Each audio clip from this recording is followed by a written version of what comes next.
It's amazing the impact one person can have on your life, just from the influence of how they see you and what they see in you that you may not have seen in yourself.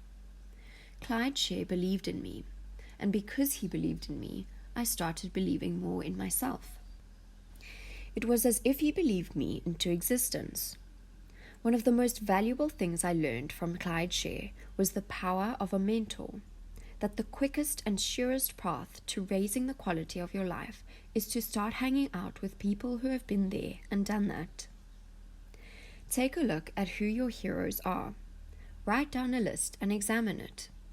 Ask yourself, can I become like them? Are these the people doing the kinds of things that I aspire to do and living the kinds of lives that I aspire to live? Can they really help me become who I want to become? Whatever goals you aspire to, seek out people who have achieved the same or very similar goals, or who are well along that path, and go camp on their doorsteps or do whatever you can to associate with them, emulate them, and let their grasp, understanding, and mastery of the subject rub off on you. The same is true for personal development and any change we want to see in our life. It has to consist of information and a supportive environment. Perhaps you've heard it said that your income tends to equal the average of incomes your 5 best friends have. It's true, and the same principle applies not only to your finances, but to every aspect of your life. Become acutely aware of who you are modeling. This has everything to do with your philosophy and your attitudes, which have more to do with your actions and what you're creating in your life than any other factor. Your association with each person you know is either empowering you or it's not, taking you up the success curve or down the failure curve.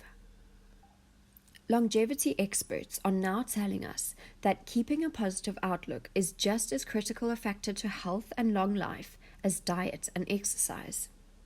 You can't afford to have people around you who are consistently acting as a drag on your positive outlook. Almost everything else about the slight edge, as you already know, is easy to do. But disassociating yourself from people who do not empower you can be a painful and difficult thing to do. So take heart. By disassociating, I don't necessarily mean cutting them out of your life completely. But casual relationships deserve casual time, not quality time. This part of slight edge thinking requires a compassionate awareness. Having compassion and having direction are not mutually exclusive. Surround yourself with people of like mind and different talents and temperaments with the purpose of serving the goals of every member of the group. Associate with these people on a regular basis. Apply the law of association. Create your own mastermind, a group of those who have chosen to live among the 5%, and let them support you. Let them be the lift beneath the wings of your dreams. Leadership is not something you do. It is something that grows organically out of the natural rhythm of learning. Using those 3 dimensions of learning, study, do, model, with slight edge persistence, in time your level of mastery rises to the point where you turn around and realize others are modeling you. Form and use a mastermind. 2 minds are better than 1, and 5 are even better. Be not afraid of going slowly. Be afraid only of standing still. You have powerful allies at your disposal, 4 slight edge forces that, once you recognize them in your life, you can harness in your pursuit of your dreams, like 4 wild horses all harnessed to a single chariot. They are momentum, completion, reflection, and celebration. We've come to expect fast results, to demand them. But fast, faster, fastest is a strategy that will eventually take you down the slight edge curve to the unhappy life. Going too fast or growing too fast often puts the system's or the person's survival at risk. Faster can easily turn out to be slower. Part of learning the slight edge is finding your own intrinsically optimal rate of growth, and it is always served best by a step-by-step approach of constant, never-ending improvement, which lays solid foundations and builds upon them over and over. Steady wins the race. That's the truth of it. Because steady is what taps into the power of the slight edge. Once you're in motion, it's easy to keep on keeping on. Once you stop, it's hard to change from stop to go. It can take a good amount of energy and initiative to get yourself started in a new activity, but it takes far, far less to keep yourself doing it once you've started. When you're in motion, it's also far easier to make positive changes in your direction. Part of understanding the slight edge is learning to go with the flow. It's always moving at its own optimal speed, with or without your consent, whether you are aware of it moving or not. Let it go and let it flow. Give yourself something to work toward constantly. Each and every incomplete thing in your life or work exerts a draining force on you, sucking the energy of accomplishment and success out of you as surely as a vampire stealing your blood. Here's the unfortunate and powerfully destructive truth of being incomplete. It keeps the past alive. Remember, people who live on the success curve are pulled by the future, while those who dwell on the failure curve are pulled by the past.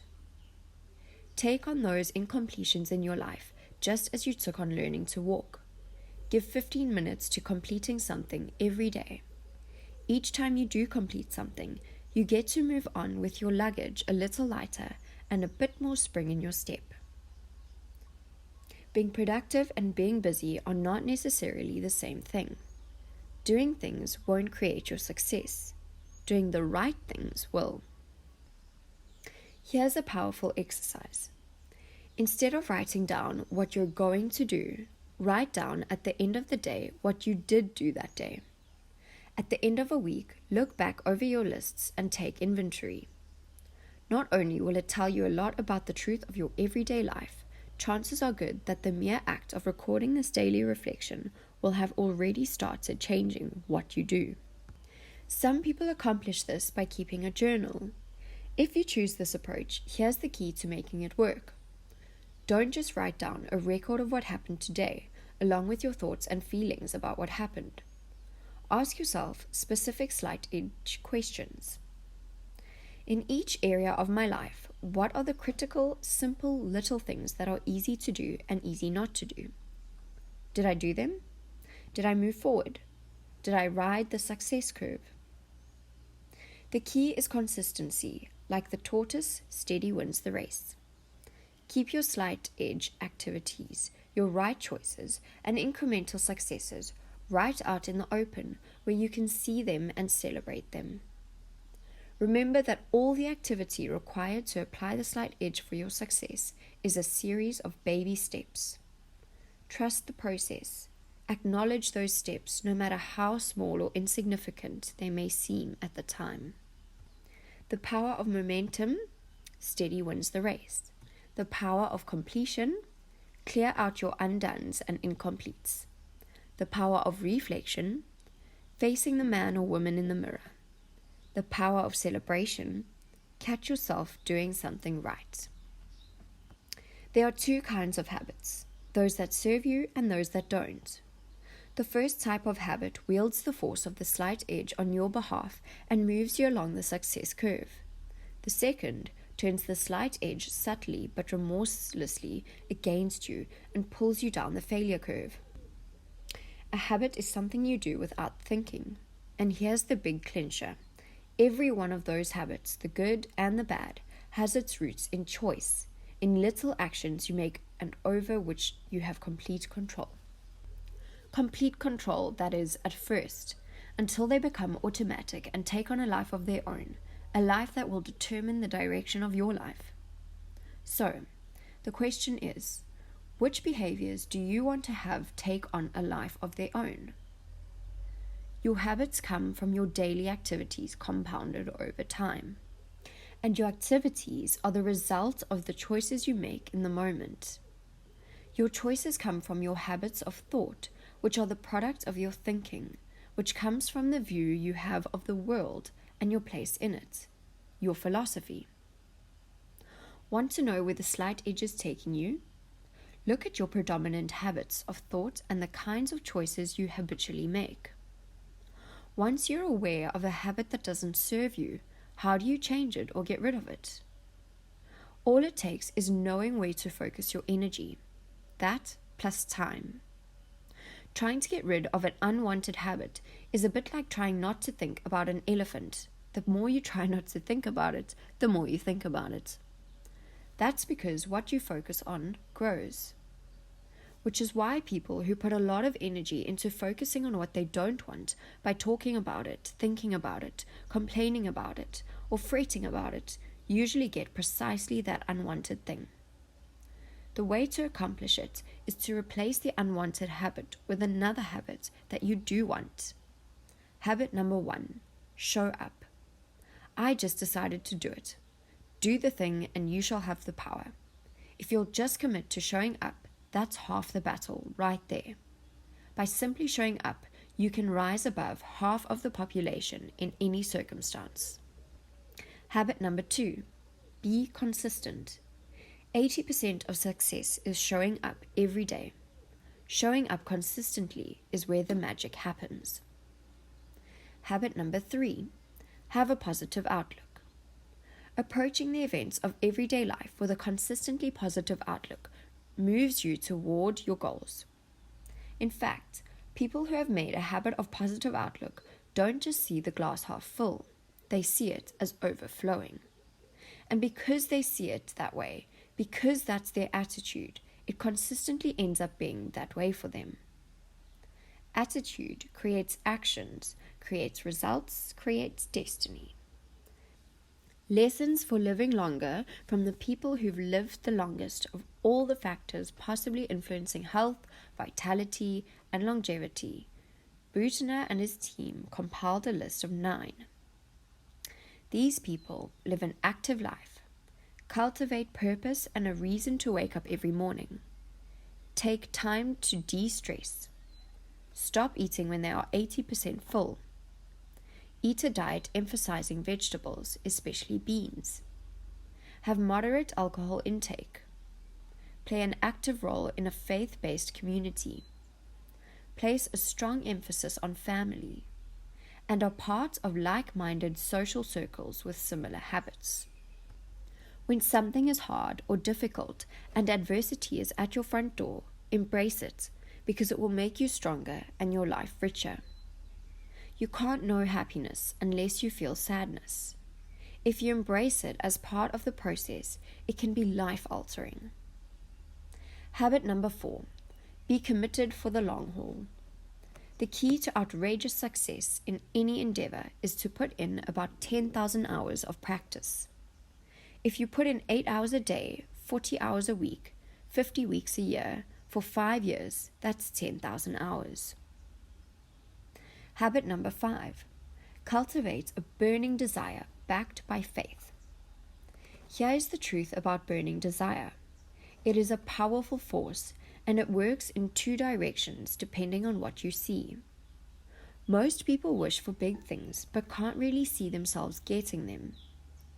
The few who achieve great things are those who not only passionately want to achieve them, but also clearly see themselves achieving them. That's the key to harnessing the power of desire. It is like a team of wild horses that need a driver to steer them in the right direction, and that driver is your vision. A burning desire backed by faith simply means deeply, passionately wanting to get somewhere and knowing, not hoping, not wishing, but knowing that you're going to get there.